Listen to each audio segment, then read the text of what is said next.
warahmatullahi wabarakatuh. Alhamdulillahilladzi anzala as-sakinata fi qulubil mu'minin. Asyhadu an la ilaha illallah wa asyhadu anna Muhammadan abduhu wa rasuluh la nabiyya ba'da. Allahumma salli ala Muhammad wa ala ali Muhammad. Ya ayyuhal hadirun, inni usyikum wa iyaya bitaqwallah faqad fazal muttaqun. Bapak-bapak, ibu-ibu, hadirin dan hadirat yang dicintai Allah, kembali kita bersyukur kepada Allah. Siang yang berbahagia ini, Allah masih memberi kita nikmat hidup.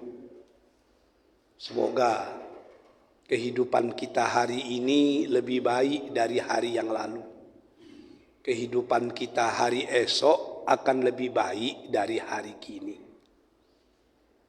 Selawat beriring salam kita pohonkan kepada Allah agar senantiasa dicurahkan kepada Rasulullah Habibullah Muhammad sallallahu alaihi wasallam.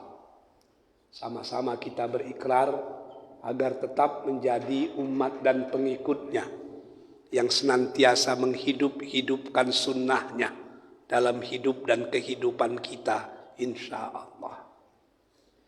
Bapak-bapak dan ibu-ibu yang dicintai Allah, salah satu keunggulan yang terbesar dari Rasulullah itu adalah sama kata dan perbuatan. Dan dalam Al-Quran, beda kata dan perbuatan itu dikecam. Allah berfirman, A'udzubillahi minasyaitonirrajim, Bismillahirrahmanirrahim, Ya ayyuhalladzina amanu lima taquluna ma la taf'alun. Kabura maqtan indallahi an taqulu ma la taf'alun. Hei orang-orang yang beriman, kenapa kalian katakan apa yang tidak kalian perbuat? Besar sekali dosanya di sisi Allah orang yang pandai berkata tapi tidak melaksanakannya. Ada satu hadis sahih yang luar biasa. Hadis itu menjelaskan tentang penduduk neraka yang bingung melihat azab satu kelompok penghuni neraka yang lain, yang azab mereka itu jauh lebih berat dari azab penduduk yang lain. Dalam neraka itu kita sangsai. Dalam neraka itu kita tidak akan pernah merasakan ketenangan. Makannya benda yang berduri, minumnya air menggelegak yang bernanah. Oh, luar biasa. Begitu hebatnya penderitaan orang yang tersiksa dalam neraka. Mereka masih terkejut lagi melihat ada kelompok orang yang lebih sadis siksaan daripada mereka. Maka kelompok yang diazab itu bertanya kepada kelompok yang luar biasa azabnya itu. Apa kata mereka?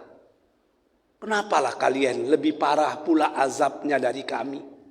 Setahu kami kalian di dunia dulu selalu mengajak orang kepada yang benar, menolak orang kepada yang mungkar, berdakwah kepada kebaikan, menolak kepada yang kebatilan. Tapi kenapa sekarang ini kok jauh lebih sangsai azab kalian daripada kami? Apa kata orang yang diazab dalam azab yang lebih azab lagi di neraka itu? Betul apa yang kalian katakan. Dulu ketika di dunia kami selalu mengajak orang kepada kebaikan. Kami selalu mencegah orang dari kemungkaran. Tapi yang jadi masalah adalah kami suruh orang berbuat baik, kami tidak berbuat baik. Kami suruh orang berbuat mungkar, kamilah pelaku kemungkaran yang sesungguhnya. Akibat itu kami lakukan, maka azab kami di neraka jauh lebih hebat daripada azab kalian semua. Itu kalau orang hanya pandai berkata, tapi tidak melakukannya. Di dunia ini, yang menyebabkan negara centang perenang, kadang-kadang karena masyarakat tidak melihat sosok yang bisa dicontoh. Berapa banyak para pejabat yang menyuruh berobatlah di rumah sakit dalam negeri. Rumah sakit kita bagus, alat kita canggih, dokter kita dokter level dunia. Tapi begitu dia batuk sedikit, berobatnya ke Singapura juga. Jadi siapa yang mau ditiru? Siapa yang mau dicontoh? Akhirnya orang bosan. Berbeda dengan para founding father kita dahulu. Mereka memang orang-orang luar biasa. Jenderal Abdul Haris Nasution takut pulang ke Medan. Karena kalau dia pulang ke Medan, famili-familinya yang Nasution Group itu akan datang menjumpainya. Sementara orang kampung menganggap dia itu jenderal, Pak punya banyak duit. Sementara sesungguhnya dia tidak punya apa-apa. Daripada diejek orang kampung, baguslah tidak usah balik kampung. Apa yang dikatakannya dilakukannya. Saya teringat itu. Dalam buku biografi seorang tokoh HMI hebat yang sangat saya kagumi, Profesor Dr. Deliar Nur, orang Mage Bukit Tinggi tapi sudah lahir di Medan, pernah kuliah di Australia, bahkan pernah menjadi rektor IKIP Jakarta pada waktu-waktu terdahulu, sudah meninggal dunia. Dalam buku biografinya yang berjudul Aku Bahagian Umat, Aku Bahagian Bangsa, dia menceritakan pertemuannya dengan seorang kaya raya di Sumatera Utara yang bernama Teddy Pardidi. Teddy Pardidi itu orang kaya. Orang belum punya klub sepak bola, dia udah punya sepak bola itu. Pardede Tex dan Harimau Tapanuli. Dia punya rumah sakit. Dia punya hotel bintang 5 yang terkenal, Hotel Danau Toba. Punya universitas, punya pabrik tekstil, macam-macam dia punya itu. Orang kaya hebat. Ketika dia sudah berumur 70-an lebih, rupanya Teddy Pardede, orang Kristen Protestan itu mulai berpikir-pikir. Siapa sebenarnya orang yang paling berjasa dalam hidup saya, yang membuat saya kaya raya ini? Siapa yang paling berjasa? Kalau udah tahu nanti saya mau memberi hadiah untuk mereka. Kalau mereka masih hidup. Kalau tidak, saya akan sampaikan hadiah ini kepada keluarga mereka. Itu mulai dipikirkannya pada awal tahun 90 itu. Berpikir. Dari nama-nama yang banyak itu, akhirnya terpilih 3 nama. Yang pertama Pak Natsir, bekas Perdana Menteri Indonesia. Yang kedua Sapruddin Perwira Negara, Menteri Keuangan. Yang ketiga tokoh hebat juga, pernah jadi Perdana Menteri, Mr. Muhammad Rum. Oh ini orang yang paling berjasa. Umur saya udah 70 lebih, umur beliau-beliau itu pun pasti udah 70 lebih. Saya mau ke Jakarta. Di akhir hidup saya mau tunjukkan kepada orang kalau saya manusia yang berterima kasih. Disiapkannya 3 kotak berisi duit. Untuk Pak Natsir 1, untuk Pak Rum 1, dan untuk Sapruddin Perwira Negara 1. Dia pun berangkat.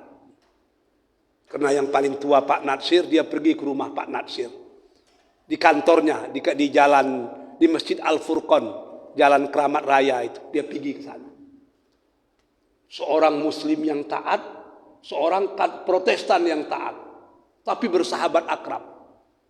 Berjumpa, berpelukan. Wow, gembira berpelukan. Udah capek berbicara agak setengah jam, barulah Teddy Pardede ngomong. Umur saya udah 70 lebih, Pak. Bapak pun sudah 80 lebih. Udah lama kita tidak jumpa. Tapi dalam catatan saya, Bapaklah dulu yang banyak membantu saya. Bahkan memberi rekomendasi supaya bank memberikan pinjaman kepada saya. Hari ini urusan-urusan bisnis sudah tidak ada lagi. Bapak udah 50 tahun, mungkin udah 40 tahun lebih pensiun. Saya pun sudah 40 tahun lebih juga tidak berbisnis-bisnis. Tapi tolong terima ini sebagai hadiah dari seorang sahabat kepada sahabat yang dulu banyak membantunya. Apa kata Pak Natsir waktu itu? Kalau saya terima duit Anda ini, hilang pahala saya di sisi Tuhan saya. Dan hilang kebanggaan anak cucu saya. Nanti anak cucu saya bilang, ternyata anak ayah kami, atuk kami dulu membantu orang supaya dapat duit di hari tuanya. Saya tidak mau itu. Saya lakukan itu karena saya punya otoritas. Saya berikan rekomendasi karena Anda layak menerima rekomendasi. Oleh karena itu, demi kehangatan hubungan persahabatan kita, bawalah duit itu ke Medan. Saya menghormati Anda seperti dulu kita saling menghormati. Tidak mau nerima. Pergi ke rumah Pak Rum, sama jawabannya. Pak Rum pun tidak mau nerima. Terakhir pergi ke kantornya Pak Saprudin Perwira Negara di pusat manajemen di dekat Tugu Tani itu, tidak jauh dari kantor PII, kantor HMI di Menteng Raya itu. Jawabannya pun sama. Kami bantu Anda dulu karena Anda layak dibantu. Apa kata TD Pardede kepada saya? Kata Profesor Deliar Nur, Pak Deliar, itulah beda. Pejabat dulu dengan pejabat sekarang. Pejabat dulu proyek sudah 40 tahun selesai, tetap tidak mau terima duit. Pejabat sekarang belum lagi proyek dimulai, sudah minta duit. Wabillahi taufiq wal hidayah. Assalamualaikum warahmatullahi wabarakatuh.